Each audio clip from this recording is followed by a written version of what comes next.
So you don't think that Will Levis working with Jordan Palmer during the We're offseason not going to even do like an intro. no. to It's this. she's a Titans fan and she's down on her quarterback, Will Levis. I feel So like I don't even want to be a Titans fan. I want to put a bag over my head currently here now. comes Will Levis. He's working with Jordan Palmer. He's going to be great. No, because I asked right before the show. We always have a lot of side conversations that are sometimes Cardinals related and sometimes not. I just look over to Randy as the clock was going down. I said, do you think the Titans are going to take Travis Hunter? And then he threw out this scenario that he's trying to set up that Aaron Rodgers will be the next Titans quarterback. And he knows that drives me nuts because there's absolutely no way. I know that he's building a house in Brentwood, Tennessee, which if you're in Tennessee, Middle Tennessee area, you know it's right outside of Nashville. There's no way that Aaron Rodgers should be the Titans' next quarterback. Did you know that Jim Nantz moved to Nashville and lives there now? Did he? Does he really? Yeah. I didn't know that. How about that? Wow. Yeah, I was listening to an interview that he did in Seattle with Fred Couples, the one where Fred Couples said that Brooks Koepka wants to come back to the tour. Yeah. I listened to the whole interview, and Jim Nantz says, yeah, he lives in Nashville now. Bruce Bochy, the manager of the Rangers, lives in Nashville. Former Rams players Mark Bulger and Ernie Conwell live there. Hully may have moved back to Dallas, but Hully lived there for a while. He was living there. Yeah. Everybody's going to Nashville. So it's no weird. state income tax really appeals to a lot of people, especially the ones who make a lot of money. Yeah, Matthew. I was going to ask why they aren't coming to St. Louis. What the heck, Dan Patrick? We have a 1% sales tax in the city of St. Louis, sir. That holds people back. 1% being alive tax is basically what it is. Right? That's a fair point. Here's the thing. If you work there or you live there. We have a free zoo. Yeah.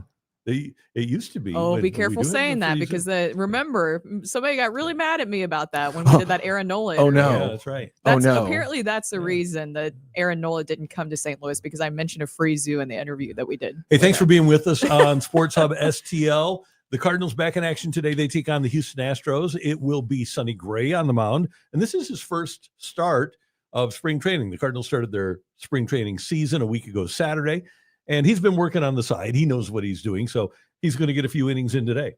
Yeah, Sonny Gray. Sonny comes home. Sonny I was waiting comes for you to do home. that. Yeah. Sing the song for Sonny Gray. So looking forward to that. And Brian Jordan presumably will not be in the lineup. And the report, the flash apparently official from John Denton down in Florida, Ali Marmol telling the assembled media today that yesterday it was a sprinkler head that Jordan Walker stepped on that caused him to wrench his knee while playing right field. I hate that. I don't know if you can pull up that tweet for the people who are coming into right now, Rockio, but when you hear that happens first, yesterday, that coming up with Jordan Walker yesterday, that he was injured and we're waiting to get those results today for that MRI. I absolutely hate to hear it because we know how important this season is for Jordan Walker and how important he is to the Cardinals having success this season. Yeah, and we don't know anything. So we're just hopefully it's fine. Hopefully it is, but we're just going to assume the worst because it's the Cardinals and Jordan Walker. But a sprinkler, how does that sprinkler head? How does that happen? I don't know. Yeah, and it has happened he in the past. His knee. Yeah, so that's troubling. That sure, it's great that he felt a little bit better this morning, but that happened with Sam Bradford when he tore his ACL in 2014 too. I know, I hate to bring it up. The club will release the MRI results later today, as the tweet tells you there. But here's the thing. I've been a staunch Brian Jordan believer and supporter. Jordan Walker. What did I say? Brian Jordan. We are having Brian Jordan on the show. We always believe in Brian Jordan. Yeah, we love him. But and Brian lives in Atlanta. Jordan is from Atlanta. Yes. So, and I think he still lives there during the offseason. I think he does. Yeah. But here's my thing with Jordan Walker. And none of this has been his fault. He was, I thought, mishandled by the Cardinals the year they drafted him when they sent him down to that camp in Springfield during the pandemic. They clearly mishandled him by keeping him at third base when they should have moved him to the outfield, and everybody in the world that was paying attention knew he was never going to play third base for the Cardinals. Then we find out that he goes through all of the minor leagues and is successful enough to make the major league roster, but then he makes the major league roster and the Cardinals find out, oh, we don't like the way he hits. And so they send him down. Gotta get that exit velo. So that's a setback. And then last year he makes the team again, gets off to a start where he's hitting 155.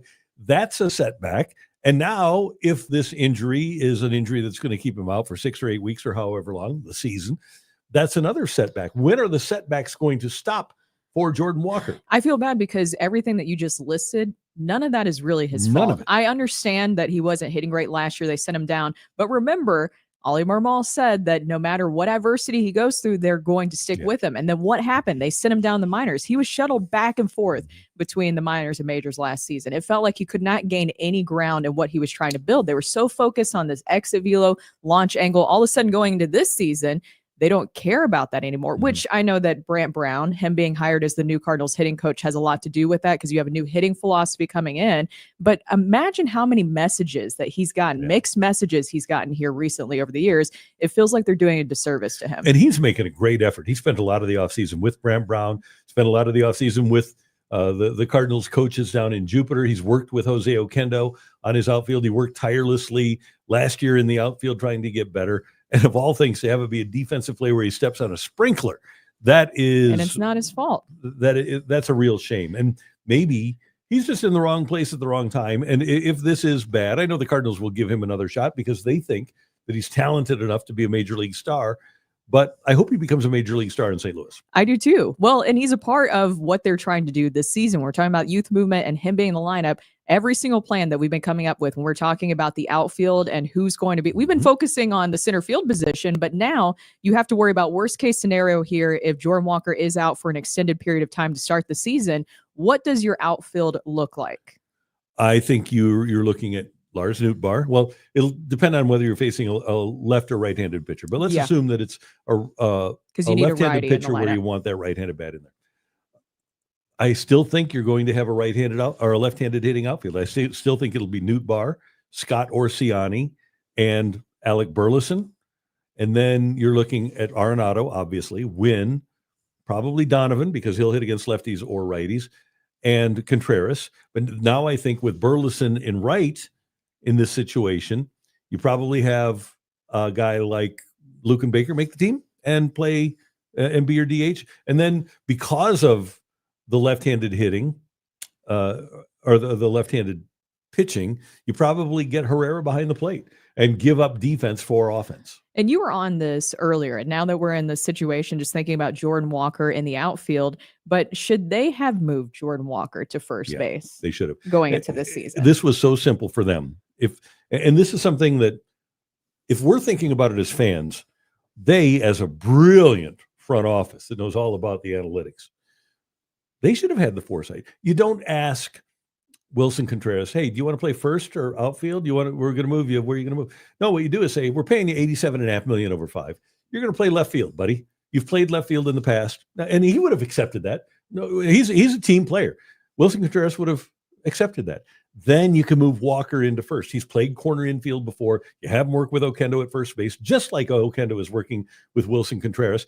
And you don't have those issues because at the end of the day, Jordan Walker is going to wind up playing first base. He started as an infielder in his career. So then moving to first base, it makes sense. That's a big body right there at first base. It would make a lot of sense to have him. And I know that he's put in work in the outfield, but I just wonder how they approach this offseason. And we have to theorize all this because we just don't know if they gave Wilson Contreras that option of, okay, you want to go to first base or you want to go outfield? And they just left it at that instead of with their numbers and analytics, and he chose this would be first. the best position for him to be in. I believe that they were trying to do as right by him as they could because he signed up to be their catcher. And they said, you're not going to be our catcher anymore. So what would you like to do?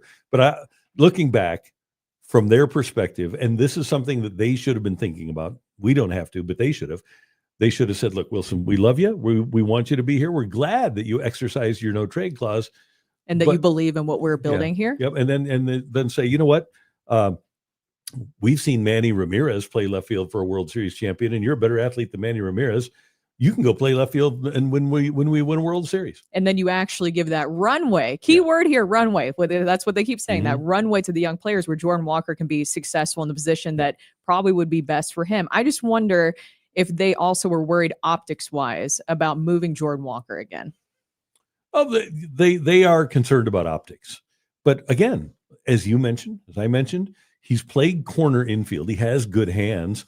He can make a lot of plays because he's 6'6", that a guy like Contreras is what, 5'11", you think? 5'10", 5'11"? Yeah, I would say so. He's going to get to a lot of balls that Wilson Contreras does not get to. And you don't run the risk of him stepping on a sprinkler in spring training and wrenching his knee. Yeah, I also think about last season. Remember Dylan Carlson and him in that Mhm, collision? yeah. That concerned me so much because it just really felt like he still hadn't gotten there yet with his reads off the bat and how he needed to move his body in the outfield. Yeah, I feel sorry for Jordan, and I hope that he's, first of all, I hope this I feel isn't a serious terrible injury for and him. it's maybe 2 weeks and then he gets back and is able to play the last few games of spring training. And then I hope they just let him go and let him Just be what he yeah, needs and to be. By the way, it's too late to move him now. Don't move him now. Let him play right field. Could and you hope- imagine Yeah. if they did that?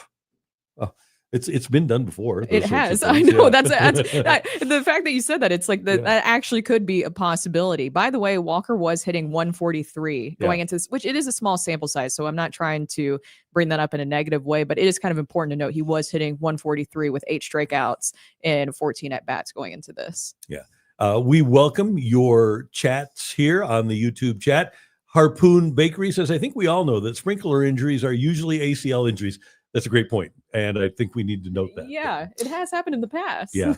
Also, I don't think we're adequately reacting to the fact that you listed everything that's gone wrong. This is the next thing. Him tripping on a sprinkler head and potentially screwing up his knee. This is the next thing. This is the most post 2016 Cardinals story I've ever heard. I thought we'd seen them all. This will take the cake. Also, I'm pretty sure Klebs is doing an event with Vince Coleman coming up in like a week or so, which is just now makes me sad. Yeah. Because dumb injuries like this, Yeah. when I look in the past, nothing like hits me harder as somebody who wasn't alive for an event. It's like the Blues in the 90s getting screwed over by arbitrators or Judge Edwards in the RFA Houston, deals. It's that thing, and then it's the injury with the tarp. That I'm like, if I was a fan at the time, I would have lost so much faith in humanity and belief in the world if I had been a fan. Was going a mile an hour. Exactly. And it's not like he was fast or anything.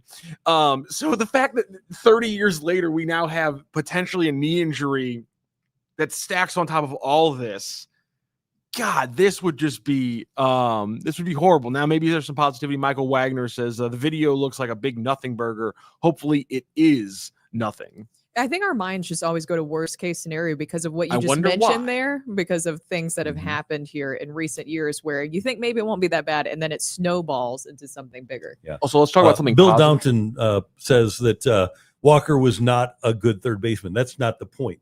The point is, and he wasn't terrible. He was okay. But the point is that he was able to get in position to play a corner infield spot. It would be different and was different when you tried to get Matt Holliday to play first base because he had never done anything on the infield before in his life. At least Jordan has been on the infield in the past. He's fielded ground balls. He's had to make throws. He understands the basics, the basic fundamentals of being an infielder. And he had never played in the outfield in his career prior. And we saw they didn't actually get him prepared until Harrison Bader was moved, and then they started having him get reps in the outfield. Mr. Intensity Brooke checks in, and he says, give it a rest with the runway. Keep drinking Moe's Kool-Aid, pushing the narrative. I'm not pushing the narrative. That's the word that they're using. Runway and transition are the words that they are wanting to use rather than reset, retool, or even youth movement now. I don't even know if they're even using youth movement fully anymore. It seems like transition and runway to these young players is the big talking point now. Mr. Intensity's point, that's the phrase they keep using. If we're let's give it a more accurate name that we should use to call it. Reset. I think it's a reset. Disaster. Oh, that's good. Now, if we're giving guys runway, the way I've always looked at this is that you're giving people opportunities, which could wind up being a disaster. But here's I'm okay with those disasters. Regardless of what Mason Wynn does in spring training, and he doesn't have. Did he get a hit yesterday? I don't know. I wouldn't pay that close of attention. I wasn't either. But Nolan Gorman has one hit. He's like 1 for 18, and Herrera has one hit or 0 hits. These guys are not. Jordan was hitting 143. Doesn't matter. The runway, AKA opportunity, that these guys need to find out whether or not they can play at the major league level, deal with adversity, dealing with the adjustments that pitchers are going to make against them. you have to give them 500 at-bats. Gorman needs 500 at-bats. Walker needs 500 at-bats. Donovan, if he can stay healthy, needs 500 at-bats. You got to find out about a catcher, right? Yeah. So that's what I'm talking about. When I hear the term runway, it's about giving people opportunities that haven't been given fair opportunities in the past. Sending Nolan Gorman down, sending Jordan Walker down, Brendan Donovan getting hurt. These people have not gotten, in my opinion, for whatever reason, legitimate opportunities to play full seasons at the major league level. And that's what I hear when I hear the word runway. Exactly. Finally, we get to see what they have in these young players. Instead of sending them back to the minors, I want to see them developed at the big league level. I would say that it's more under construction instead of a runway transition, anything like that. I think it's under construction. It feels like a new era that we're trying to usher in. You have Bloom starting to take over. He's implementing what he wants in the minor league system with the people that he wants there too. And he will be taking over next season. It feels like this is under construction, ushering in this new era for the Cardinals, leaving behind the Mozeliak way. Right. And so what happens with Heim is you give these guys 500 at-bats. And then next year, the 2026 season, is when they really bloom. Oh my gosh. Okay, Eric Cleveland says, how has the management failed him hitting a slider or curveball away? They're talking about Jordan Walker here specifically. We were actually discussing this before the show, Randy, and I want to see if this is what you think about this too for this comment. But don't you think that we keep hearing these players, and Jordan Walker is one of them, but we also heard Victor Scott II. It's like they have to simplify things. It's like they've been overloaded with messages and mixed messages. Like we just said, they wanted exit velo and all this stuff, launch angle with Jordan Walker, and they fill his head with that. Then all of a sudden it transitions to, no, just get back to what got you here in the first place. Right, just swing the bat, see the ball, hit the ball. And I'm so tired of all the launch angle crap. It's Jack Clark hit a lot of balls really hard and didn't have a huge launch angle. So I shouldn't call it crap because some people really enjoy launch angle. I don't particularly care about changing a guy's swing and turning a good hitter into a bad hitter because I want more launch angle. I just don't like that. And it also has to do with, too, that those mixed messages that we're talking about, but giving people the right opportunities and see what you have with them. But it wasn't just the young players that struggled, because I see that Mr. Intensity is also talking about Gorman here, where Gorman doesn't need 500 at-bats if he can't put the ball in play. It wasn't just Gorman. It wasn't just Walker that were struggling last season. There was clearly issues with approach because they struggled mightily with runners in scoring position. And one of the best players in baseball is Kyle Schwarber, who strikes out all the time, but he hits a bunch of home runs and he gets on base. He takes walks, but he strikes out all the time. That's the sport that we are watching now. The game has changed, and hitting coaches and managers and front offices, they don't care about strikeouts if a guy can hit the ball over the fence. Nolan Gorman hit 27 home runs a couple of years ago, and his strikeout rate was 31%.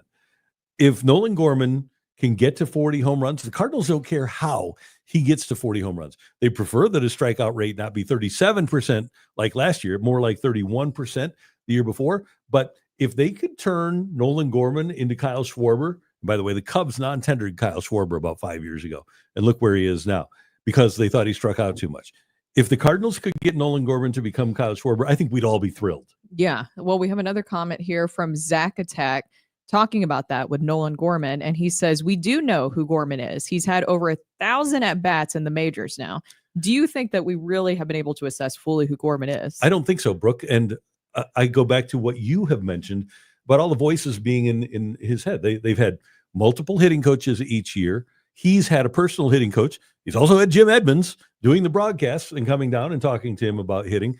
And I think they need to streamline the teaching process. I think one of the issues that the Cardinals have is, as you've mentioned, they need to have a singular voice that's imparting to these hitters what they want, whether they is Mozeliak or Bloom or Ollie or whomever. They need a singular voice so that the player has no excuse and says, well, this guy was telling me this and this guy was telling me this, and I went up to the plate and my head was swimming. They just need to simplify things. And we're talking to Brian Jordan a little bit later, and this is a question that I'm going to ask him actually here soon. It's not even later. With this time is flying by when we're discussing Nolan Gorman and Jordan Walker, huh? But I wanted to ask Brian Jordan about this specifically because during his time with the Cardinals, he was fantastic with risk, which is a huge issue, not just for the young Cardinals, but we've seen with the veterans as well. He had a .422 batting average with runners in scoring position. I want to ask him what his approach is because I really do think it boiled down to that last season. You can't tell me that Nolan Arenado isn't talented. You can't tell me a lot of those other guys who were on the team last year and even this year weren't talented. There was something clearly going on message-wise that was not working with their approach at the plate. And they need to change the approach. By the way, I want to go back to Schwarber for a moment. Last year, strikeout rate 28.5%. The year before that, 29.9%. The year before that, 29.9%. 2 years ago, Gorman was at 31%. Last year, he was at 37%. Last year was a bad year for him. But I don't think, and this is another thing we'll ask BJ about, I don't think that you are a complete baked player at the major league level with 1,000 at-bats. No. And especially because he was rushed through the system and came up quickly. I think that the Cardinals, and none of it has come consistently. I think the Cardinals need to give him a full season. So, let's do one more thing here before we get to BJ. And Brooke, I want you to weigh in here. So far this spring, young pitchers, Michael McGreevy threw 3 scoreless innings yesterday. He's retired 15 of 16. Palante threw 3 shutout innings yesterday. He won't be part of this exercise. So you've got McGreevy, retired 15 of 16, 3 scoreless innings yesterday. Liberatore threw 3 scoreless innings yesterday. He's retired 21 of 22 and has yet to allow a hit. Plus you have Graceffo, who's pitched well, and Tekoa Roby, who's pitched well. And Quinn Matthews was, according to Ali Marmol, phenomenal during his time up with the big club. I'm going to give you one opportunity to put one youngster in the rotation. Let's just say in place of Steven Matz. Who are you taking? A big part of me wants to take Michael McGreevy, but Matthew Liberatore, I like what he's shown during the spring training, and I feel like he does deserve another opportunity. We're talking about runway. I said that word that's very triggering. Runway. Yeah. I feel like Matthew Liberatore hasn't even gotten a fair shot fully in the starting rotation. He has not. And they told him to prepare himself as a starter, right? So he prepares himself as a starter, and then he comes in and retires 21 of 22 and doesn't allow a hit. If I'm Matthew Liberatore and I turn in that performance after they told me to prepare as a starter, I'm saying, what do you want from me? If you're not going to make me a starter and I'm going to do this, what is it that you want me to do better? Do you want me to allow, do I need to be absolutely perfect and not allow a walk either? I didn't allow a hit. I've retired 21 of 22.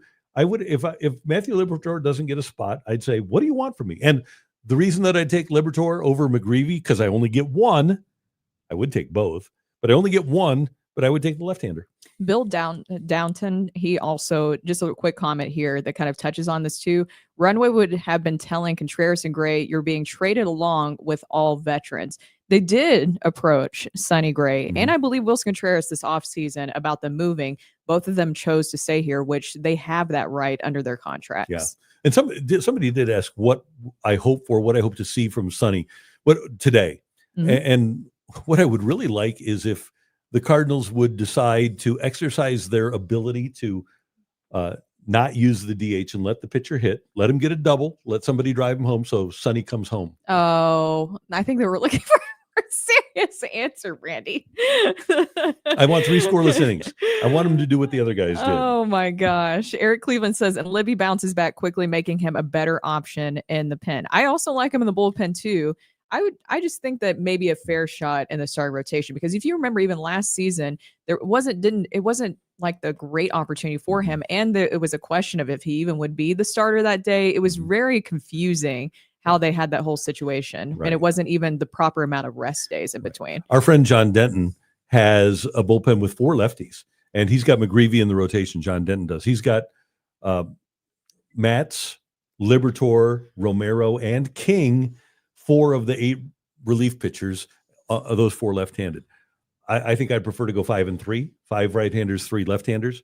And I have to believe there's a market out there for a guy like Steven Matz. Wouldn't you think that for all the teams in contention that don't have back of the rotation innings eaters, 100%, and not that he's been an innings eater for the Cardinals, but when he's pitched, he's a guy that's been capable of giving 140, 150 innings. I even said, what about the possibility of packaging Eric Fetty because his contract is so appealing? He That's just the play. has 1 year left. Is it $7.5 million, I believe? For this year. For this year, that's super appealing. That's the whole reason the Cardinals picked him up in the first place, because that would be easy to move. Package him with Steven Matz to a team.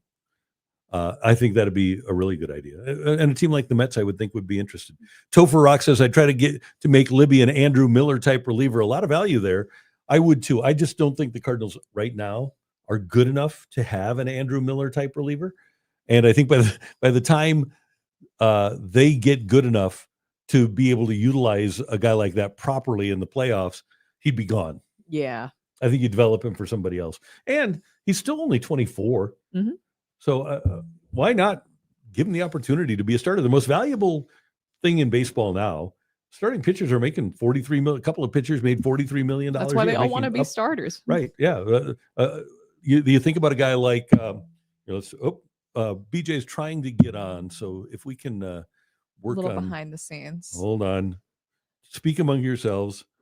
So anyways, Rocky, how's your day going? Yeah. He's got the same. When the guest is not getting on, then I'm not having a good day. Ryan Mack STL though he's a little bit more positive. I can't tell you why, but I feel way more optimistic about this season than I did the last season. Is that the hopeless romantic Cardinal fan in me?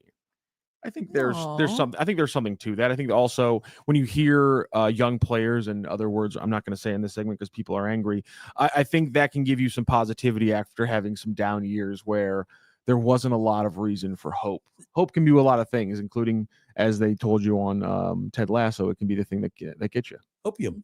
There you go. Having opium is a good thing. Are people angry on the chat? No. I mean, they were mad that we were using words like runway. But I think runway is something that makes fans. Should I start a trigger warning now whenever I say runway? Because I think maybe I should do that. Trigger warning. I think that would runway work. Is coming. I get it, especially when it feels like there's words that are being pushed more and more every single year by certain organizations. Then I can understand why it's tiring. I like this approach better than what they did last year. I want guys that have a chance to get better. And I'm a huge Kyle Gibson fan, huge Lance Lynn fan. But I knew what they were going to do. Exactly. We all knew what they were going to deliver. Now you have people with an opportunity, with a chance to get better. Mm-hmm. And that includes the kids. That includes Gorman, Walker, Newt Barr. Hopefully Donovan stays healthy. And that includes especially the young pitchers. I would much rather have a mediocre team, an 83-win team with players that have a chance to get better than people that have been maxed out. And that's why I think that people are actually buying more into this, is because it was branded more as a youth movement. Yep. All right. Our friend, the former Cardinal and finalist for the Cardinals Hall of Fame. Hopefully he's wearing a red jacket soon. Brian Jordan is with us on the line, we think. Let's see if we can see coming. Brian's face there. He's coming. We're working. Hey guys, can you hear me? I got you, brother. How you doing? Hey, how you guys doing? Everything's great. Good to see you. Where are you headed? Can you hear me? Yeah, we can hear you. Can you hear me? Yes, I got you. Okay, good. Where are you headed? You're in the Atlanta area, right? Yes, I'm headed to a meeting right now as we speak. All right, good. Hey, let's start with this. Who called you to tell you you were on the ballot for the Cardinal Hall of Fame, and what was your reaction? Well, I found out actually down at fantasy camp, and I was interviewed by one of my players on my team, and Joe Pfeiffer and Larry Slate was around, and I didn't know what the interview was about. I thought we were going to talk about fantasy camp and how, I like fantasy camp, and that's when I found out. They turned on the camera and they made the announcement that I was a finalist. So I was just overwhelmed and excited. Just the possibility to put on a red jacket. So I was blown away, truly surprised. Well, I'm on that red ribbon committee that sets up the ballot, and we all vote, so we don't know who's going to be on there. I'll tell everybody that I voted for you, and you know that you're one of my favorite people. But it'd be cool from my perspective because I got a chance, and I'm 10 years older than you and Ray, but I got a chance to watch you guys grow up not only as ball players, but I know you feel this way. You kind of grew up here as a person too. Yes. Oh, yes. Grew up as a person. Love St. Louis. Love the fans, and just enjoyed my time. I never wanted to. This is for the fans. I never ever wanted to leave St. Louis. I wish I could have played my whole career there. That's how much I love the fans. They respect those players who give 110%. And for me, to be drafted and have that opportunity, I was loyal. I was committed. And unfortunately, I didn't get a chance to spend my whole career there. But hopefully I had enough good years to warrant being in the Hall of Fame. And Brian, we know a lot of St. Louis fans love you here. I know that it might be hard just to narrow it down to one moment, but what was your favorite moment while playing with the Cardinals? My favorite moment was probably in the game that I had in San Diego in the playoffs to get us to the next level in the National League Championship against the Braves. Hitting that home run off of Hoffman to put us into the next round. Nobody gave us a chance that year, and we came together as a team and one step away from the World Series. I mean, that's what it's all about, getting there. And unfortunately, we didn't get there, but we put up a good fight that year. Hey, Brian, Tony put together a veteran team when he came here in '96, but the Cardinals are in a youth movement now. You were in the youth movement the last time the Cardinals had one. What was that like for you and Ray and Bernard and Todd Zeal was with that group? What was that like for you guys after the Cardinals had all that success in the '80s to be the young crew and try to maintain what those guys had done before you? Yeah, it was exciting. We had a really good, young, talented team. Joe Torre was our manager. And Joe really did a good job of handling young guys. He was sort of like a grandfather, putting his arm around us and really teaching us the game. And the thing that he really instilled in us is give 110%, be the best, and good things are going to happen eventually. And it was a learning curve for us, no doubt about it. We took our lumps.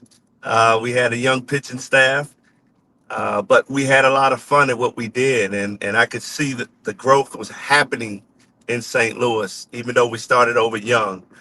But, I compare this team right now. I mean, a lot of young, good talent, and hopefully they will learn to gel and play together, and we'll continue to add the pieces that we need to get back to the St. Louis Cardinals of old.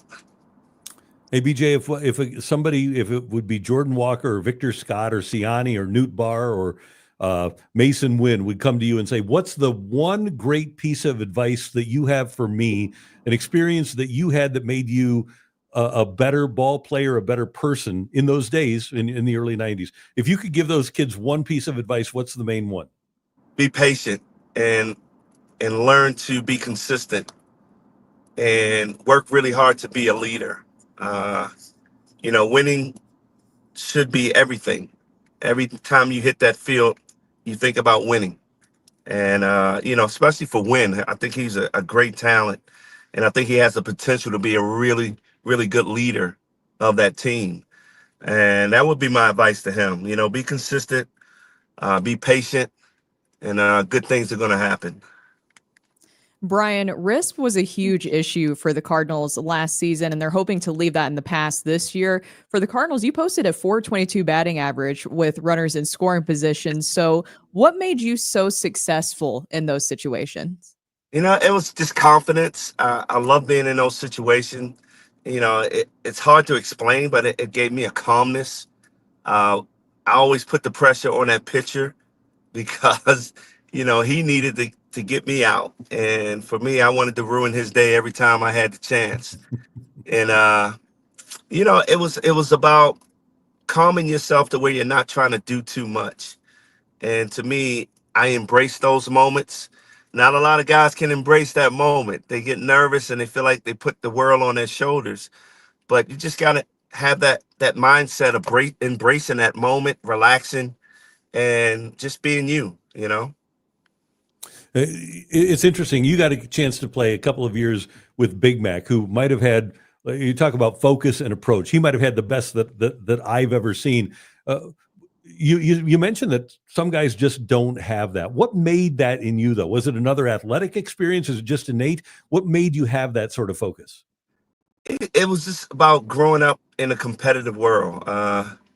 You know, my dad was a competitor. My granddad made me a competitor by wanting to be better than my dad. So every time I played a sport, I wanted to do something special. And that was just my attitude. And once you learn that attitude, everything gets easier as you get older. And being in those situations was easy. You know, the real pressure was being able to hit behind Mark McGuire, because now you know you have to perform in order for him to have any opportunity of breaking that home run record. You know, the Chipper Jones the very next year, hitting behind him, he wins the MVP. That's the pressure moments, but it goes back to embracing those moments and wanting to be in those moments. And I was just thankful to have that opportunity to be in those moments. Kind of piggybacking off of that, we hear from some of these young players that sometimes they have to go back to what got them there to the bigs in the first place, simplifying things, because especially nowadays, you have social media, you have so many people just weighing in on what you should be doing, the analytics, all that different kind of stuff. Yeah. How do young players simplify that message just to get back to what got them there in the first place? Well, yeah, I mean, it's about going back to the fundamentals. You know, a lot of times guys get that opportunity in the big leagues and they put the world on their shoulders instead of just doing the simple things that got you there. I think that's the biggest thing, being able to first be calm. And I got to tell you a story. Joe Torre sent me to a psychiatrist because I had that football mentality. And when I first came up, that was my attitude. I put the world on my shoulders and felt like I had to perform and get a hit every time I went to the plate. And it took me sitting down with a psychiatrist and learning how to deal with my anxiety, and use breathing methods. So it's a process, you know, it really is. And only the tough can survive in the game of baseball, because you know, playing in front of thousands of fans and having to go out and be consistent on a daily basis, it's really tough to do. So guys really have to develop that mindset. And a lot of times it's just basically going back to the fundamentals of what you learn, what you're comfortable with. And that gets them back to where they need to be. Okay, I got to ask this question. So you're in a testosterone-laden environment. You're a man in your early 20s. You played in the NFL, and at that time, it's not like 2025. At that time, getting therapy was a sign of weakness among men. How did you react when Joe asked you to go see a therapist? Well, I wasn't happy about it, that's for sure. You know, because one, I didn't know what to expect, and I felt like, you know, psychiatrists is for, you know, crazy people. That was the first thing that came to my mind. And you know, but to sit down and listen to Joe and him explain himself, I kind of embraced it. You know, I wanted to talk to somebody that may understand what I was going through and the pressures that I was feeling and the anxiety that I was having. So it didn't go over well first, but once I got there and really listened, paid attention, it really worked. It really worked. And I always thank Joe Torre every time I see him for sending me to that therapist, because you know, it propelled my career and it allowed me to relax and just go out there and be myself and play my game. You were just mentioning that difference too, mentality wise, between the NFL and Major League Baseball. And I have to ask you this because you've played at the highest level in both. And this is a debate that will just never go away. But I don't know if you've seen Travis Hunter recently kind of reignited this debate, because he said playing both ways in football is harder than what Shohei Ohtani is doing in baseball. So which one is harder, baseball or football? That is a funny question, because when I first came up and met Ozzie Smith and Vince Coleman and all those guys, they were teasing me about football, and I was like, man, you guys are a bunch of wimps. Football is tough. I mean, you gotta have that grinding mentality that I want to hit every single day. We're tough. And then I played my first full season of baseball, and I had a new respect for the grind of baseball. And I always say now, baseball is a lot tougher than football. No doubt about it, because of the mental toughness that you have to have for 162 games. You got to play through the nicks and the pains, where in football, you just lay it on the line one day a week. But baseball, you have to grind it out for 162 games. So baseball definitely has my vote for being a lot tougher. BJ, we just got a text on the line here. It says, your game-winning home run in Game 4 of the 96 NLCS. This is from Eric Sontag. One of the best memories of my life. I was at the game with my dad, made me absolutely fall in love with Cardinals baseball. How's that make you feel? Oh, that makes it feel great, man. And that was a special moment for me, propelling us to the next round of that playoff and being able to hit it against one of the best closers that ever pitched in Hoffman. So, yeah, I appreciate that text. All right, two more things. Number one, you are in Atlanta. You get a chance to see a lot of the Braves. You've covered the Braves for a long time, and they went through a youth movement to get where they are. After the Dodgers, the Braves have the best odds to make it to the World Series this year. What makes the Braves great that the Cardinals could steal? I think, one, that the GM has been so consistent on filling gaps, filling holes, picking a perfect, person that gels in this young lineup. And, he really picked a lot of really talented young guys with great personalities. And those personalities gel together. And with a manager like Brian Snicker, who allows you to go out there and play the game of baseball and give 110% every day with no pressure, I think that's the difference. You got to have the right people, the right manager and coaches to handle young guys. And if you find that chemistry, it really works out. You see these guys grow together and really look out for one another. And that's what the Braves have done and been pretty consistent with. Everybody wants the Braves to go out and spend all the money on these top guys. But if you pick the right guys with personalities that can gel with the clubhouse, I think you have a better chance of winning. And that's why the Braves, they've been winning and been very consistent, despite the injuries that they do have.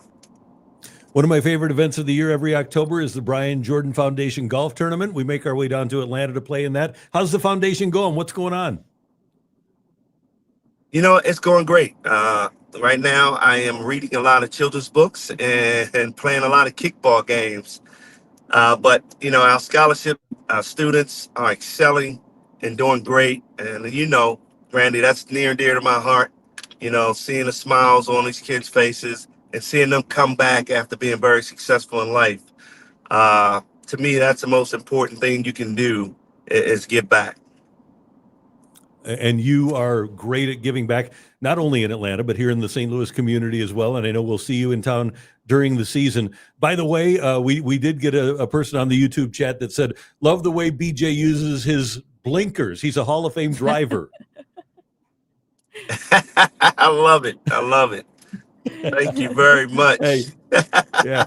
Hey, I'm voting for you for the Cardinal Hall of Fame, and people can vote every day. Go to cardinals.com and vote. Best of luck. And at some point, you're going to get in, and hopefully it's this year, BJ. Thanks so much for the time, and we'll talk to you soon. Thank you, guys. Really appreciate it, man. Enjoy your day. Thank you. You too. See you Brian. later. Brian Jordan, a great Cardinal player, and just as you can hear from that, just a really good human being. Oh my gosh, the Cardinals need him in the organization like ASAP was my takeaway. He broadcast for the Braves for several years, and he's not now. He's a free agent broadcaster. Get on it, as Valley, an analyst and a FanDuel. game analyst. Yeah, right. Whoever. Yeah. But he would be so good analyzing the Cardinals, and like he talked about, he can relate. Just a guy that's around the team. Because of what he experienced with the last Cardinal youth movement in the early 90s, I think he could bring something to this young group of players. He's not going to have them over to his house to hit in his basement, but he can walk around the clubhouse and you say, I've been there. I'm sorry. We'll never escape the Jim Edmonds comments. will we? Jim Edmonds' basement. But you could just tell. I mean, that would help. I feel like these young players a lot, especially when it comes to breaking down the messages. I mean, that's you. Just think about back then going to a therapist to be able to work on this. I mean, what you're talking about, even now, it's hard for a lot of men to be able to go and just speak about their feelings or even that they have anxiety. I think a lot of people forget that athletes are human too, and they deal with anxiety in those situations. And he was able to work through that. Matthew? I know they're machines, and when they screw up and make the slightest mistake, I want to yell at them because how dare they ruin my day through their personal failures? Yeah, bunch of hacks. I do Absolutely think beautiful that message. people, Thank you so much for following up on that, Randy, because that was him talking about that in the 90s. He was very blasé, but to your point, there's no way that was a simple conversation or a simple reaction when fellow teammates found out about those things. There's no way that was a simple or a reaction to that. And so for him to talk about that was absolutely fantastic. And credit to Joe Torre for recognizing that too.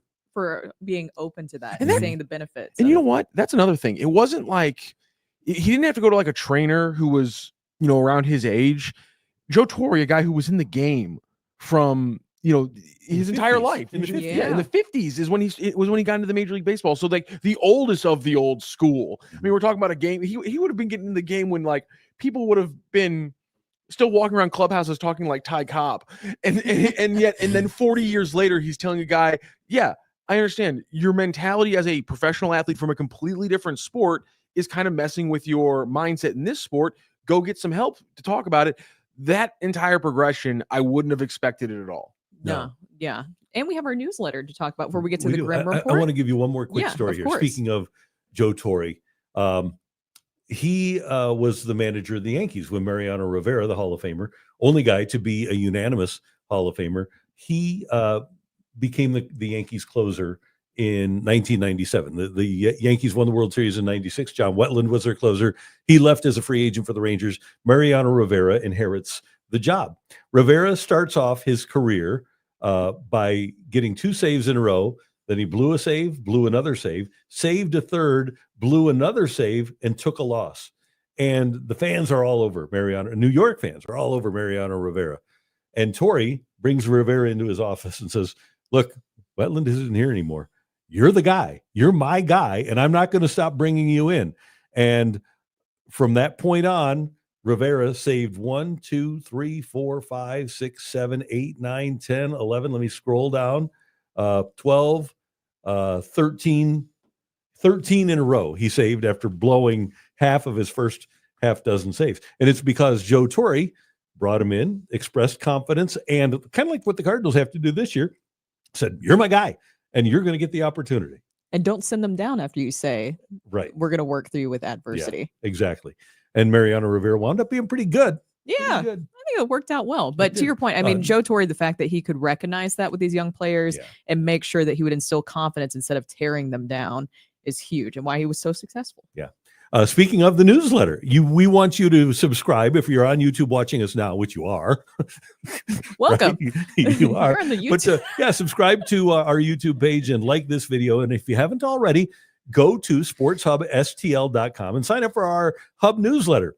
It's sent to your inbox twice a week, and anytime St. Louis sports news breaks, we'll have the hockey trade deadline on Friday. If something happens, we're going to be here for it. Matthew and I did post-game after the Billikens last night. We'll even have post-game after the Blues tonight, which is a 9:30 start in LA. You'll be able to know about it. You'll be the first to know with our newsletter too at Sports Hub STL. You'll learn about our events. You'll check out our merchandise and get exclusive content and prize opportunities and more. While you're on the site, check out all the St. Louis sports content, including game recaps, programming highlights, sports news and opinion, gambling tips, and more. It's all on the website at sportshubstl.com, and sign up for the newsletter today. Now it's time for a quick Grim Report before we get to Ask Uncle Randy. We are doing Ask Uncle We Randy are. today. I wanted to clarify that just to make sure, because I put it in the rundown and I was like, I didn't even ask you if you wanted to do I always, that. every Wednesday, I didn't even ask. every I just hump put day. it there. I was like, we'll stick this in here. So we will have Ask Uncle Randy coming up. So you can ask Randy any sort of question in life. Like, should you still have your Christmas lights up? That's a big question I have for Ask Uncle Randy coming up here soon. But in the Grim Report, just going to keep this short. But the Blues are facing the Kings tonight. As we know, they are in a position where they could get a wild card. I mean, they're just 1 point out. So that's what we're watching right now with the wild card standings in the NHL. And we talked about this a little bit yesterday about if Doug Armstrong has already decided what this group is prior to this run. I know that they had that loss on Sunday 6-3, which broke that 4-game win streak. But the Blues do have things that are working well for them, but also things that aren't working well for them that I think could be weighing on Doug Armstrong in this decision. So things that are working well for them, even dating back to when Montgomery was hired in November of when was that? Yeah, November 24th, wasn't it?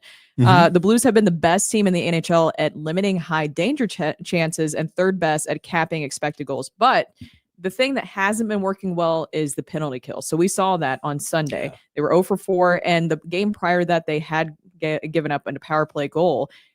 Is that something that you think that would deter Doug Armstrong and say, well, if we can't get this penalty kill going, it's one of the worst in the NHL right now when you're looking at their penalty kill percentage? Is that something that would make Doug Armstrong give him pause of making a move, I guess? I don't think so. And I think the reason for that is that the Blues have, and it's by a pretty wide margin, the easiest remaining schedule in the entire league the rest of the way. Their opponents have a .521 winning percentage. I believe Calgary's is .551 and Vancouver is .561. And those teams that the Blues are going to play are not particularly gifted or great on the power play. So if I'm Army, I'm looking at that remaining schedule, and I'm looking at what my team has done since the start of February. They've only had 2 games since the start of February where they haven't picked up a point. I'm looking at that prism and saying, you know what, I got a shot here.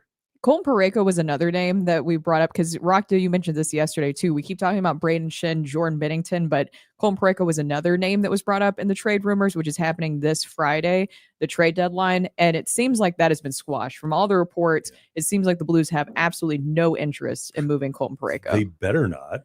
I look at them as a good organization. If they traded Colton Parayko, I would do a 180 on them being a good organization. You don't trade Colton Parayko. And my thing is, I kind of perked up yesterday because we were talking about who's at the height of their trade value, and my point was Colton Parayko is also at the height of his trade value. But I think you have to look at the context of what is the right now. If you had to ask a Blues fan to criticize one move by Doug Armstrong, what move would it be? Petro. Yeah. And now finally, the reasoning that they had for the Petro move, for the allowing the Petro move to happen, which was Colton Parayko can develop into an A1 starter for as a defender in the NHL. That theory that allowed them to make the Petro move and made them comfortable, or at least they made them okay with biting that bullet, is finally come to fruition. And I do not think that Armstrong's immediately going to be like, yeah, the one thing that made my worst move actually makes sense. Yeah, ship it out. I just think there's a little kind of just a factor of not ego, but you don't want to bail out when a plan finally works. Can I ask 3 quick questions? Mm-hmm. What country produces the most good hockey players in the world? Canada. Who's the best hockey coach in the world? Canadian. John Cooper? Yeah. And in the most important games in the Four Nations Classic, when he had a 3-1 lead in the final minute, who was on the ice for John Cooper among all of the best hockey players in the world? Who was on the ice playing defense for him? Parayko. My question has been answered. Yeah. So why would you move on? Because that would just kind of crash and burn things for the team. I mean, there's just absolutely no way that you would do it whatsoever. Yeah. Also, just want to touch on this before we move on to Ask Uncle Randy, because we mentioned it on Monday, but I just want to get your reaction to this. Matthew Tkachuk out for the rest of the regular season with a groin injury after the Four Nations. Yeah, that's a shame that he suffered it during. Yeah. And then didn't get a chance to play. He tried to go in the last game against Canada and wasn't able to go. That's a tough injury for them. They went out and picked up Seth Jones. I think they gave themselves Seth Jones is a nice pickup, but I think they've got a real issue, because if Bobrovsky, who's 36, gets hurt, they traded Spencer Knight, who's a good goalie, to Chicago to get Seth Jones. I think they've got an issue. But their big issue is, do they get Matthew back for the playoffs? and then do a little yeah. Vegas Golden Knights Right. loophole with the LTIR. Yeah, but the thing with Vegas was their guy wasn't really hurt. Matthew seems to be No. legitimately Yeah, hurt. this one's real. This one isn't Vegas, a complete Yeah. loophole, but they can use Wasn't that it? loophole. Yeah, Wasn't they it? can. Didn't it turn out to be a legitimate injury? I don't But know if I everybody fully said believed it. around there that he could have gone in the last. Stone could have gone in the last week Yeah. of the season. Yeah, they were saying that. Yeah. This feels different. Yeah, it does. So, I feel bad for Matthew. I feel bad for the Panthers as they try to go for the repeat. But he'll be back. And you know what? If he gets that injury to 75% and it's playoff time, he's going to go. Oh, 100%. Yeah. And we have our post-game shows. So tonight, I know it's a really late one for the Blues, but if you're up with the Blues and the Kings, we will have our Blues Hub post-game show. And on Sundays, we have our Blues Hub weekly show with Jamal Mayers, where he will be weighing in on if the Blues do or do not make a move during this trade deadline. We'll have reaction to that. Plus, we've got post-game after the Cardinals game against Houston this afternoon, right around 3:00. And tonight, ZOU playing at Oklahoma. Is that a 7 or 8 o'clock start? I got to check that for you. Let's But see. whenever it ends, it's an SEC network game, I believe. Whenever that game ends tonight, Mizzou and Oklahoma, you will be able to come right here on Sports Hub STL and be a part of the post-game activities. 7. 7 o'clock. We need to break the basketball post game malaise right now Yeah. because Mizzou's good. got a stunker. Slew forced me, Rammer, and Randy to talk about a stinker last night that they let slip away. So we gotta shock the system here and get a basketball W for a post game show tonight. Okay, so if you aren't aware of Ask Uncle Randy, I'm Uncle Randy, by the way. Any question that you might have, like right now, it's March. We're heading into that time where we're a month away from spring and young love. So It's all maybe you always find a way to bring it back to young love. Oh, yeah, because here's the thing, and this happens a lot on Ask Uncle Randy. Like, ask Uncle Randy, how should I approach an attractive young lass while we're at the gym? Things like that. Answer. I'm Don't. going out on a first date. Do you have any ideas for a first date? I'm headed to a wedding. What should I get for a wedding gift? Things like that. So all you need to do, you're already on YouTube. All you need to do is type in a little question on our chat, and we'd love to hear from you for Ask Uncle Randy. Matthew. I have a question for Ask Uncle Randy. Yes, sir. Can you put yourself in the bubble first? No, I don't have the bubble set up for Dang this it. screen. Okay. Here, let's see if I can very quickly set up my bubble here. That's As a I bubble. ask the question, I'm going to try to set up You the know what bubble Brendan here. Schaefer said to him on Monday about the Um, bubble, about asking if he could fit his head into it. That Is was what he it was said? very rude of him. It was That's why- accurate, that's but why- it was that's why- and, accurate but rude. You Accurate but rude. like when Matthew and I play golf, Matthew ordinarily does not wear a cap, and I think I do the not reason, know. and the reason is, My hair's too nice. oh, there's the bubble. Look at that. That's a super bubble. I love that. Oh, The hair is- big I bubble. put it right over the Magnificent. Sports Hub logo. Yeah, the hair is I'm sure fantastic. Dave will love that. It fits so perfectly. I couldn't help myself. Great, It popped up right fantastic. there. You're like what was it? Teletubbies? Did you guys ever see Oh, that? where wow, it that's- had like the baby, the sunshine. Jesus Christ. but Oh yeah. that's you. Oh, right okay. now. I thought you were gonna. No, man, I no, thought no, you I were ramping wasn't up for calling a you a very different Teletubby. comparison. No, I'm Jesus, saying. Brooke, that Remember how would've been rough. the baby was the sun? Yes, I do remember that. That's yes. you right now. I was I'll at take a that. trivia night the other night where you had to Excuse name me. the 4 Teletubbies, and I did with no problem at all.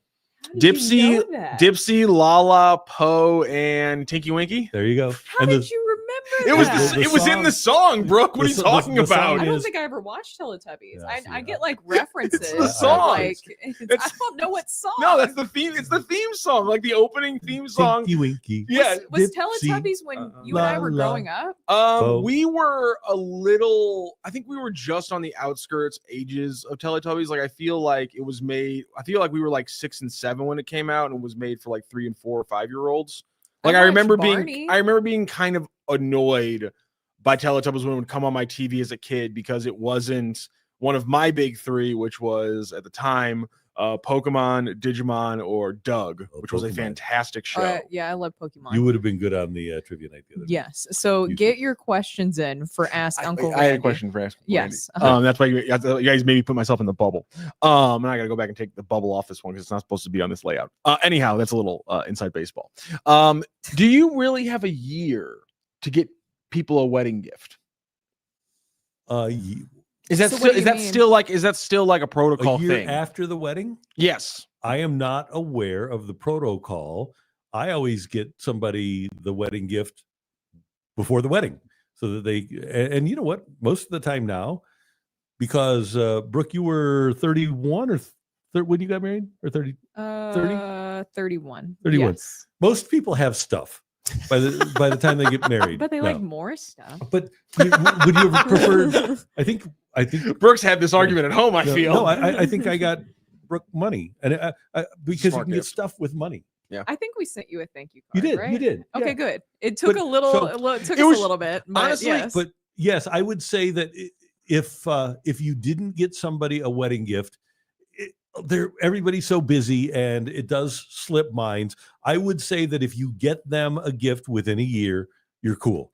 They're going to be appreciative whether they get it 2 weeks ahead or 6 months or 8 months after. You can just say, I forgot. And you can get them the gift. But I think everybody would be appreciative of a gift I just wondering. if they get it. So I don't know. I'm sure you'd like to get it ahead of time, but big deal. We got a good one. Ooh. Go ahead, Randy. Dive This was in. the Okay, one dear that- Uncle Randy, should I keep dating a girl that I just found out years earlier dated my half brother? You just found out that she dated your half brother. Yes, if you have been dating, and clearly, should I keep dating? If you have been dating her, and there's something there, little spark, yeah, absolutely. I had no idea that they dated until I introduced her to him. That's not a big What's the deal. issue? It's not a big deal. And if you have feelings for her, and it doesn't affect you mentally, yeah, by all means, keep dating her. I guess it's how close are you to your half brother, hockey dad Don, to weigh in on this? How close are you? Did all the parties know except for you? That would be my question. Well, Years They- earlier? I mean, they that's a pretty clearly far didn't, timeline. you That's know, a pretty far timeline. he introduced her to him, so clearly nobody knew. Yeah. So then Right? it's just a surprise. Yeah, so if you like her, then yeah, who cares? I don't think it's any different than if she had dated your brother or your best friend. If you two have connected now, that's the main point. Your happiness is the main point. And regardless of how your half brother feels about it, if you and she are copacetic, keep going. I would say, and hockey dad Don doesn't feel like he's a very young person based on the name I'm reading, but I do not know, like there's a lot of ways to signal immaturity in relationships. Emotional maturity gets kind of put on blast like that.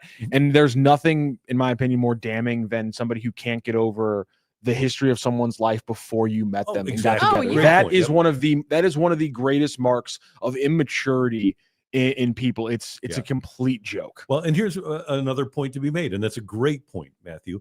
But those experiences that you had before you met somebody make you and they what they are. Yeah, you might not have the relationship that you have if that person hadn't had those experiences before. I'm trying to think the only time that I would be opposed to somebody past dating history. I think the only thing I can think of is like you dated Casey Anthony for a long time. Then that's kind of a That's sign of your topical. character. That's a Topical little- smash that's a from the little Slim character It Reaper is, right so it is a there. little topical, kind of inside social media Yeah. drama right now, Randy. Casey Anthony is Mhm. on TikTok and she says that she's a legal advocate and that she advocates for victims Brooke, now. I'm Yeah, so not glad that really. this was on TikTok because I saw it on Twitter and I was Oh, very really? worried that you I were don't going to get have left. Twitter. Exactly. I was very worried that you were going to get left out of of this thing. I actually posed the question to Randy yesterday. I go, Randy, you're never going to believe this, but there's this person who's giving advice on Twitter, legal advice, because she's really worried about mothers and their daughters and their safety. I go, you're never going to guess who this is. And I told him who he is. He's like, yeah, don't think I would ever put those two together. So, No. Brooke, thank you for bringing in one of the most insane things on Twitter. I didn't have a chance to do Great. it on Parts Unknown, but thank you so much for bringing it up. We got another Ask Uncle Randy. That's All right, pretty good. Eric. Eric Sontag says, should you let your kid win at board games? My daughter is 7. I try to walk a fine line of keeping her confidence up while also letting her know who's boss. Well, I like this one a Yeah, lot. don't worry about her confidence. Soon enough, she's going to be beating you all the time. So you don't let your kid win at board games. You don't cheat to beat them at board games, but you play fair and square. And by the time she's 8 or 9, she's going to be thumping you. So enjoy the winning while you can, Eric. And there is no such thing as a fine line of her keeping her confidence up. She's never won before. She doesn't understand what confidence is. She'll start to get confident if you let her win. That's when, so you want to just keep Dick Vermeil always said, keep those losing teams losing. She's a losing team right now. You keep that losing team losing until they figure out a way to beat you. You need to teach your kid how to be a winner, but also how to be a good loser. Yes, absolutely. It takes a good loser to be a good winner. I was just gonna say real quick story, because I think I've told you guys about this before on the radio. But there is a family member of mine where they don't tell their daughter no. So you can't tell her no, anything like that. I had to play a game with her when we were visiting with them, and she's about 6 years old, sweetest little girl, but she has never been told no. And they told me beforehand, when you play a game with her, she has to win because they haven't said no to her. God. I was stressed out playing a game with a 6-year-old because she has never lost a game because they don't allow it. They want her to always win. And so it was a dice game. So then I'm like, sweating like in a dice game. Like how do I fix this to make sure that she wins? She did lose a couple times. Then she would change the rules where she would still win. So then I kind of got out of it, but don't do that. That's really stressful. We need to bring back adults casually shaming other adults that they know well, and just dealing with the repercussions of being a bad person. That's oh my God, if I love my brother and my sister to death, if that is either of their children, the amount that I'm going to make fun of my brothers and sisters for failing at what's going on right now. He's playing music. What are you doing? What are you doing to me right now, Randy? Stop this. There you go. No, hold God. on.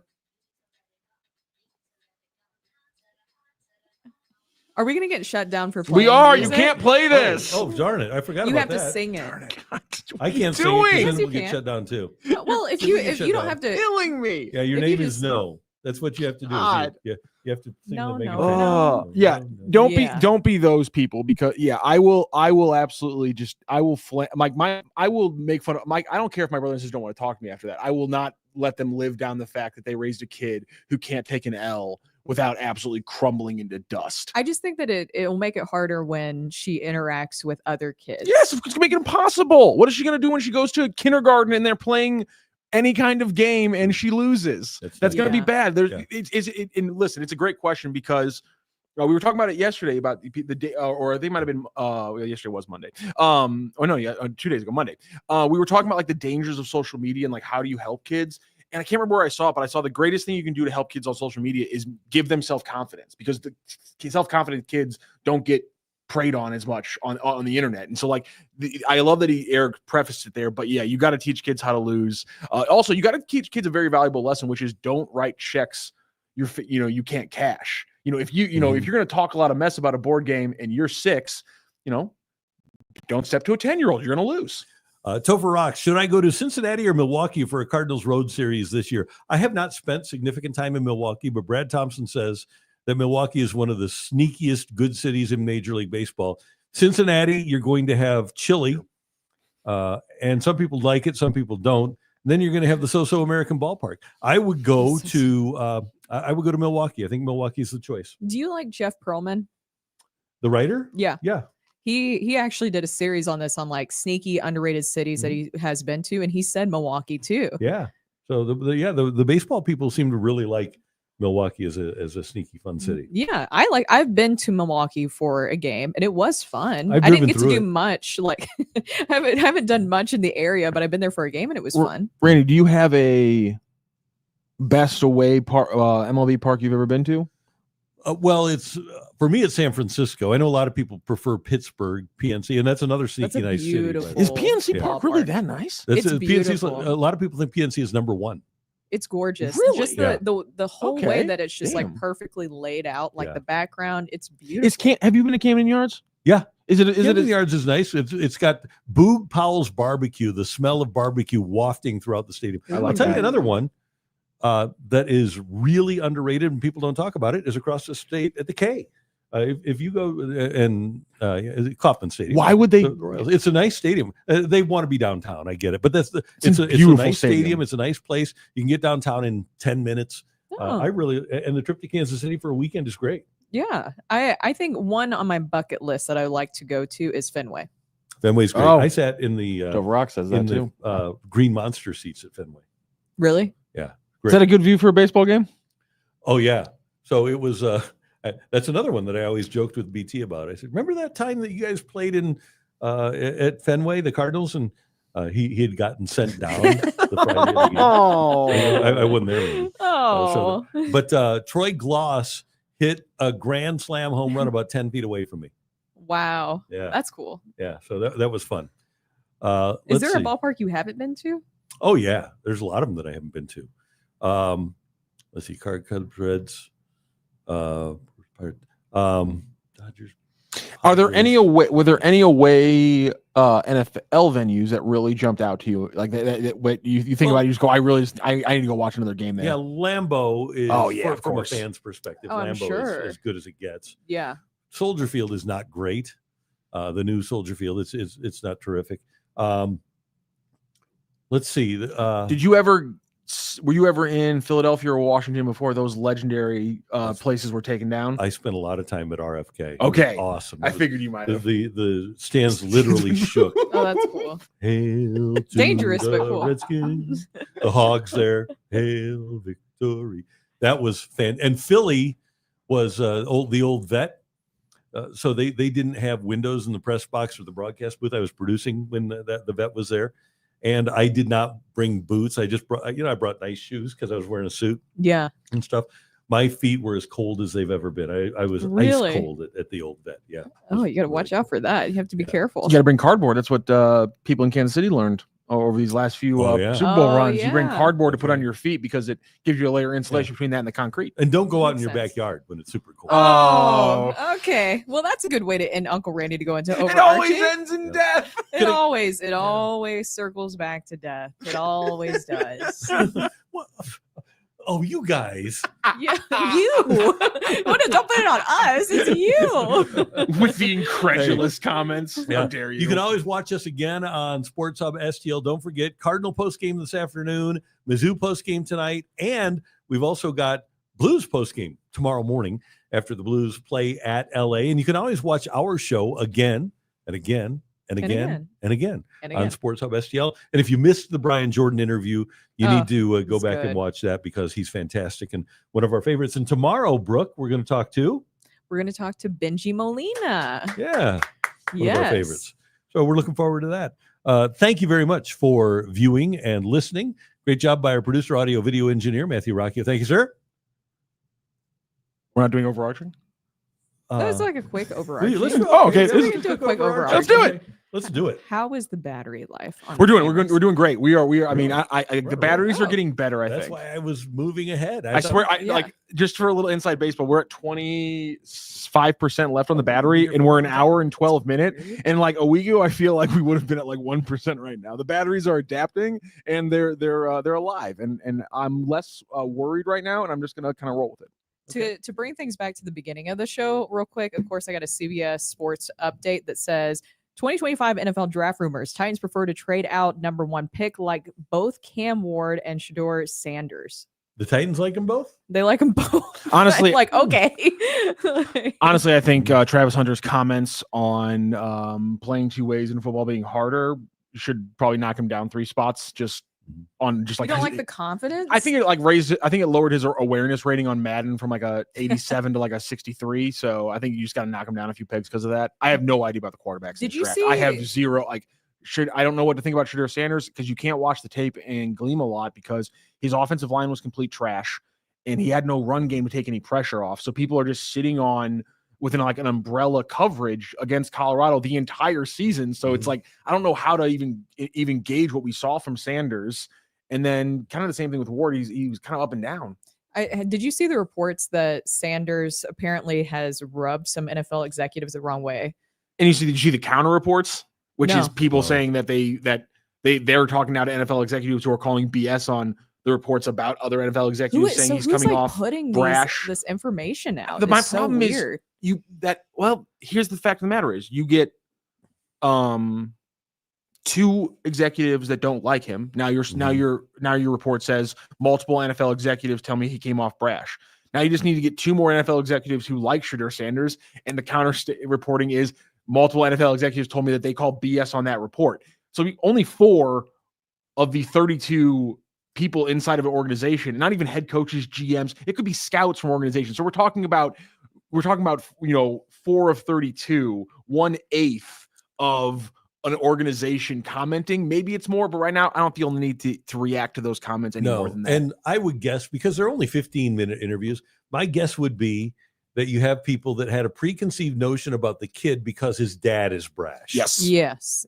And Shador, every interview I've seen seems extremely respectful, and he is not prime time. He's not Dion when he came out in 1989. He seems like a guy that you want as a face of your franchise. Well, and then I'm seeing the reports too that apparently all he said is that he's a program changer. And that is what. Nothing wrong with being confident. Isn't that what you want? That's my thing. Is like he seems like he has a lot of confidence. And like, if the fact of the matter is, if my dad was Deion Sanders, I'd probably have an outsized bit of ego myself. So he says he's a program changer. Okay. Did not Tom Brady go to Robert Kraft and say, "I'm going to be the best decision you ever made"? That's a confidence. Yeah, that's confidence. That's what you want. Yeah. That was a 6th round backup out of Michigan. What did he get off telling that to an owner? Exactly. What a little cocky SOB. Yeah. By the way, along the lines of the cleft in your NFL, chin, thinking you walk around like you own the place. Yeah, really. Is that new? Tom Brady doing that? Cleft? Oh, no, these. Yeah, He looks like he's gotten some. Okay, can we address this? I know a lot of people have talked about Tom Brady specifically just broadcasting wise, but can we address how his face looks different? You can't, Brooke. We need to have the conversation when I can prepare, when I can have the photos from the combine ready, and then the photos from the most recent Super Bowl ready. And I understand he was younger, so when I was younger, I had chubbier cheeks and different things like that. But his face looks different, and it looked really different during this year during the broadcast. You're telling me the guy who married a Brazilian supermodel might have gotten some work done? There's something different there, Randy. I think, yeah. By the way, though, I think his face looks skinny and gaunt. It's like a filler. It's like he's got filler like in his cheek. And here's the thing, he looks more modelly. Of course he's gotten stuff injected into his face. There are 24-year-olds who work at the McDonald's down the road who are getting injections and fillers. Of course, the millionaire who's married to a supermodel and is having commercials made was married to a supermodel and is having commercials made. Of course, he's pumping stuff into his face. You wouldn't? This is my thing about people. You're telling me that if your life depended on you being able to make a few more million because you look a little bit prettier on a commercial, you wouldn't inject the stuff into your face? You're lying. But this man doesn't eat strawberries. So then he's going to pick and choose the things that he puts in his body. He's going to put something like Botox. Yeah, which is I don't think there's any nightshade. Body, I don't think there's any strawberry in it. Botox isn't a nightshade, Brooke. I think he's just getting old. Really? There's something else I going. think he's gone from 25 to 47 or whatever. I think. Randy, I'm telling you, there is some plastic. Find me one person who gained that kind of chin from 25 to 47. Okay, yeah, you're right. You see the difference? Yeah, okay, you see the dimple is so aggressive now. It looks like he got it pushed in. He looks a lot more symmetrical too. By the way, speaking of garbage offensive lines. Did you see that after picking up Jonah Jackson from the Rams yesterday, the Bears traded for Joe Thuney this morning? No. What? So they got Joe Thuney from the Chiefs to play left guard. They have Jonah Jackson to play right guard, and they've already got a right tackle. And now all they need to do is find themselves a left tackle. They'll bring their center back, and they'll be pretty good offensively on the offensive line in 2025. What are the Chiefs going to do? Well, I mean, I know they franchise Smith. Yeah. So, and Humphrey is the highest paid center, and they're unfortunately for them, they're stuck with their right tackle, Morris. Not Morris. That's Wanya Morris played left. Who's the right tackle? He led the league in. I'm blanking right now for some reason. Taylor. Juwan Taylor. Yeah, Juwan Taylor.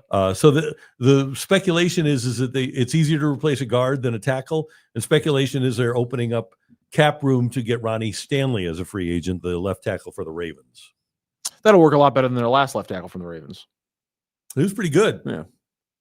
Jeff says, who has the highest awareness rating on the show? Not me.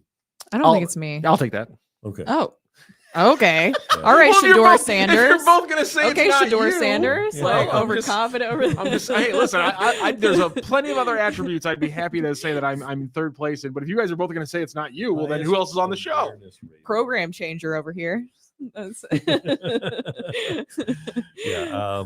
So awareness rating. What would we classify as a high awareness rating? What do you need to do? Like if I don't know. I'm not aware of surroundings at all. Like That's gonna be a bad start. yeah, so I don't pay attention to people's shoes. I generally don't pay attention to what, like if you brought me in for a lineup, I'd say I don't know. Pastel. I wasn't looking. Pastel. so you're saying you'd be a terrible witness? Terrible. Pastel purple Adidas Superstars. Not that you're asking. Oh, see, that's another problem I have is that like You're purple and colorblind? blue many times can be the same thing for me. It looks lavender.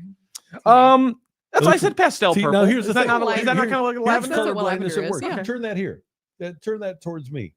Okay, see, that looks gray and white to me. Okay, Really? it's Yeah. purple. Oh, you are colorblind. Yeah, I'm blind. Yeah. Yeah, so Randy, I think That- you might be lowest on the awareness. Reduces my awareness level. Yeah. Brooke, why do you think you're low on the awareness chart? Because I have pregnancy brain. That's good. So Fine. it's like That's it's like puts me like 2-3 steps behind. well, no, you had 100%. Mhm. Okay, so here's a perfect. Oh, because I'm aware that I have pregnancy No, brain. I'm just saying if when you're at 100%, where's your awareness rating? You taking me down or what? I think that I hyperanalyze conversations and interactions with people, so I'm Really? like kind of painfully aware. Mhm. I think that's situations. actually your anxiety stat. It I think That's a is. different. It is. That's a different stat. Anxiety is Unfortunately. a big part of that. I used to think it was a superpower until I realized it was anxiety. So that was So here's one for you guys. So when we worked at the radio station, the studio 2 doors down from us, they used to have Nikki Glazer, who's an international superstar now. She used to be in there on a she's regular basis all the time. huge. Not once did I notice that Nikki Glazer was in the building. Not one single time in like 10 years did I. Brooke did. it was quick, but it was like a really quick, and I didn't even get to say hi to her because Yeah. it was like quickly happening Yeah. through the hallway. Yeah, Matthew did, right? No, I actually did not. You did- you no, never noticed she was in I the was building? I was really bad at noticing when there were big name guests in the building. So I never, and I To would, be fair, they did get her like in and out. Like Yeah, it's but not like she like, hung out in the office. one or time she was anything. like on the air with them, and I stuck my head in just to give her And you didn't- boyfriend some trouble. Didn't even realize she was there. Well, They're I mean, like, oh, that's Randy. She probably appreciates that though. Yeah. So it's just no. It was. I knew who the most important person in the room was. we're gonna have to do this. We're gonna have to build out. We're gonna have to build out like Madden cards, and we're gonna have to figure out speed, agility, acceleration, change of direction, awareness. We're gonna have to put out all the stats here. I like what Jeff Katubi. He also was asking for a power ranking on Teletubbies earlier. I like Oh. that Jeff's just locked in on rankings, lists, The and purple attributes. Hold on. Always the purple one, Brooke. You're damn right. Best color Which in the one world. is that one? I don't know. What one did Jerry? Who is Pat Robertson accused one of them of one of the Wait, Teletubbies? what? Pat Robertson accused a Teletubby of being gay. Brooke, do you know? No. This is Wait, such what? a left turn. I don't want to Is do it the this. green one? Which one had a It's purse? always the green Were one. you- 'Cause it's those M&Ms. Ah. Those pesky M&Ms. Yeah. The amount of times in my life I had to be in a room while 700 Club was in the background was uncomfortable. Oh, let's see. Tinky Winky. I don't know what the colors were. I think Tinky Winky was yellow. I think Poe was red. I want to say that Lala was purple and that Dipsy was green. Am I right? I'm literally just guessing. Let's go meet the Teletubbies. God, Shall we? I hate that I'm doing this right now. All right, Tinky Winky was purple, Poe was red, Lala was yellow, and There you Dipsy was green. So I was Okay. wrong. Somehow that makes sense. I don't know who. Why does that make sense? Because Dipsy, I think a daisy, which is yellow. She's literally in a field of daisies when you see her. Okay, yeah. Oh. Okay, good. Okay, good. Why are we Yeah. doing this? Why is Oh, this there, on my so Google? Tinky Winky Tinky had the Winky. purse. I hate you guys. Thank you. Oh, so that's the one that's controversial. Yeah. It's always there's one that's always controversial. That's the one. Yep, and they made it that way. I always like how this show like gets off the rails, and usually it's fun stuff that I want to talk about later. And I'm gonna be like, "Hey guys, this is a fun thing we talk about on the show." I'm gonna burn this part of the show. By the way, Casey Why? Anthony lives in my hometown. No, Oh, can we get an interview? No. Brooke, tap it. No, tap that. If we can get Casey Anthony on here, talk about. yeah. So she used to live in Florida. And as we know, she used to live in Florida. And then recently, about 2 years ago or a year ago, she met a married man. This is a true story. You can look this up. Met a married man at a gym who has kids I was just in about to Florida. ask. He moved to Murfreesboro, Tennessee, which is where I was born and raised. It's outside of Nashville. And I don't know if he was from there originally, have no idea who the guy is. But he moved to Murfreesboro and she moved with him. So she resides in Murfreesboro, Tennessee now, if you're looking for her. My hometown. Am I a bad person that was 100% going to be the first thing I asked if you didn't add it in there? What? whether or not the guy already had kids. And he does. Yeah, he does have kids. How? What are you if you're the kid and you just Google dad's new girlfriend?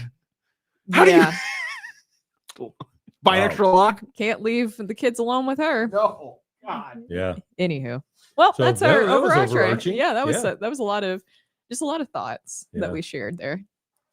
I may have Whoa. inadvertently blamed Pat Robertson for something. Are you going to clear the air on that? Who was it? Who was it?